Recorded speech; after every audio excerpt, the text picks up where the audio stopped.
नमस्कार मंडळी, कसे आहात सगळे? अंतरापुडी ब्लॉगमध्ये तुमचं स्वागत आहे। तर आज मी तुम्हाला दाखवणार आहे घरगुती साहित्यात होणारा अगदी सोप्यात सोपा रवा केक। तर त्यासाठी लागणारं साहित्य घेतलेलं आहे, पुढे बघा।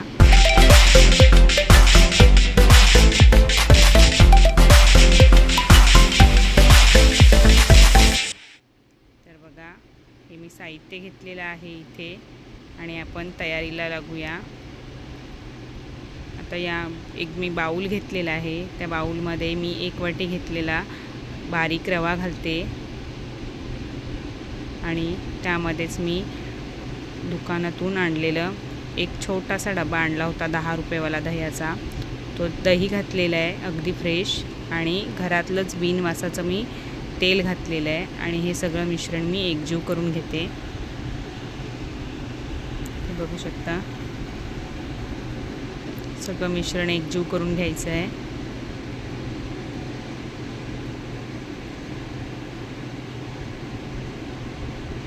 हे बघू शकता, असा गोळा तयार झालेला वाटतोय, पण हळूहळू दूध घातल्यावर तो पातळ होत जातो।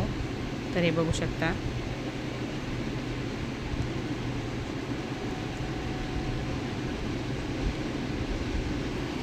छान असं आपलं मिश्रण हळूहळू पातळ होत आहे।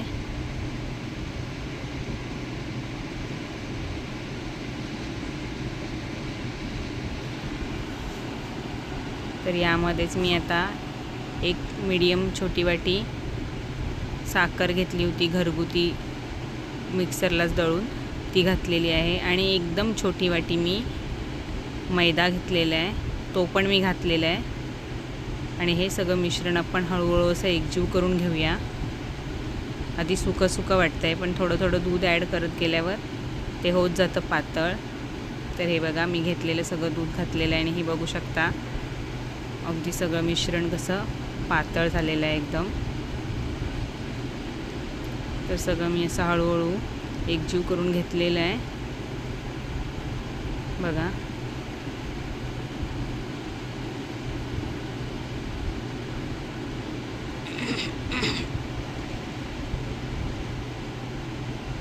मस्त असं एकजीव करून घेतलेलं आहे।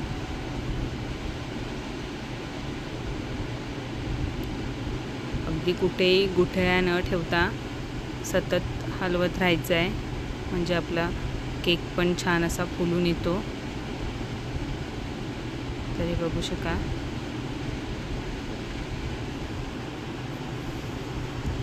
आणि यामध्ये मी आता ही घेतलेली थोडीशी टुटी फ्रुटी टाकणार आहे आणि थोडीशी आपण गार्निशिंगसाठी बाजूला ठेवून दिलेली आहे। तर ती टुटी फ्रुटी पण आपण एकजीव करून घेऊया।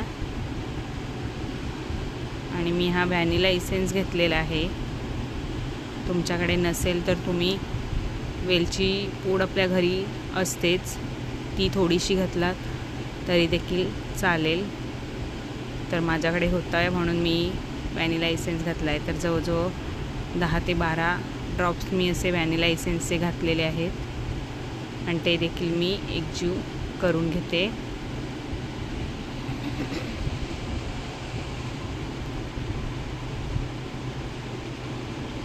हे बघू शकता,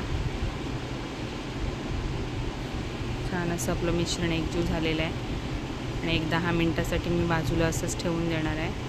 तर आपली 10 मिनटं झालेली आहेत आणि आपलं मिश्रण बघू शकता थोडंसं घट्ट झालेलं आहे।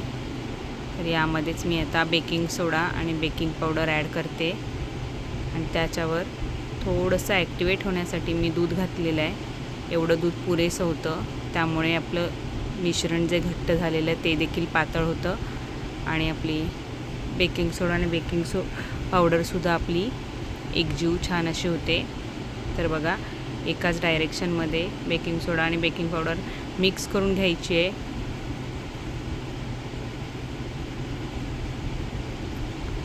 तर माझ्याकडे हा टीन होता घरचाच, मी घरगुती वापरातलाच घेतला आहे। त्याला थोडंसं ऑइल लावून थोडासा मैदा लावून घेतला होता, कारण माझ्याकडे बटर पेपर नाही आहे आणि माझ्याकडे केक टीनसुद्धा नाही आहे। तर मी घरगुती वापरातलाच हा एक छोटासा डबा घेतलेला आहे। तुमच्याकडे केक टीन असेल तर तो घेतला तरी चालेल, तर त्यामध्ये मी आता हे सगळं मिश्रण काढून घेतलेलं आहे.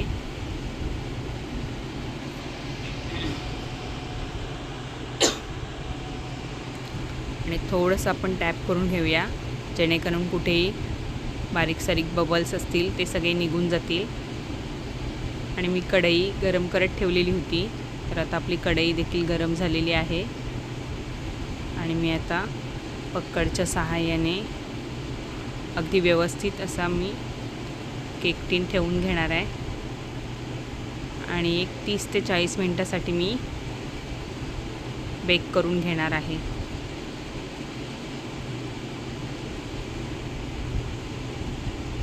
तर बघू शकता जवळपास आपली 21 मिनटं साधारण झालेली आहेत. आणि आपण बघूया झाकण काढून. तर बघू शकता 21 मिनटामध्ये जवळजवळ निम्मा केक आपला छान असा फुलून वर आलेला आहे. आणि मी ही गार्निशिंगसाठी जी टुटी फ्रुटी ठेवलेली होती ती मी यावर घालून घेणार आहे. हे बघू शकता छान असा आपला टुटी फ्रुटीमुळे केक आपला कलरफुल दिसतोय. तर बघा तसाच मी ठेवून दिलेला आहे. आणि आता एक 20 मिनटानंतर जवळजवळ आपला केक पूर्ण असा बेक झालेला आहे.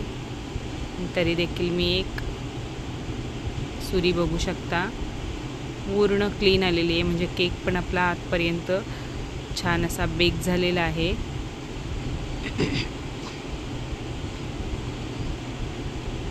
आणि बाजूने कडासुद्धा सुटलेली आहे. तर मी अजून एक 5 मिनटासाठी ठेवला होता. आणि आता पूर्ण केक आपला एकदम फुल असा बेक झालेला आहे. तर मी गॅस आता बंद करते. आणि असाच मी एक 10 मिनटासाठी 10 ते 15 मिनटासाठी ठेवून देणार आहे थंड होण्यासाठी.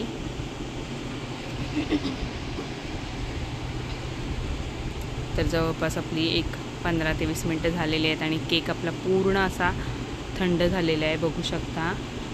आणि छान असा फुललेला पण आहे. हे बघा अगदी बेकरीमध्ये जसा असतो सेम तसाच, कुठेही असा करविरपलेला असतो तसा काही कलर नाही. छान असा कलर पण आलेला आहे, वरून ग्लेज पण आलेला आहे आणि छान असा बेक पण झाला आहे. तर मी आता कट करून दाखवते. तर अगदी सहज आपला केक कटिंग होतोय. हे बघा तर बघू शकता किती मऊ लुसलुशीत आपला केक असा तयार झाला आहे. आणि चवीला पण खूप छान झालेला आहे. तर बघू शकता एकदम मऊ लुसलुशीत दिसतोय आणि आतपर्यंत चांगला बेक पण झाला आहे. तर कशी वाटली माझी रेसिपी कमेंटमध्ये मला नक्की सांगा. लाईक करा, शेअर करा, माझ्या चॅनलला सबस्क्राईब करा.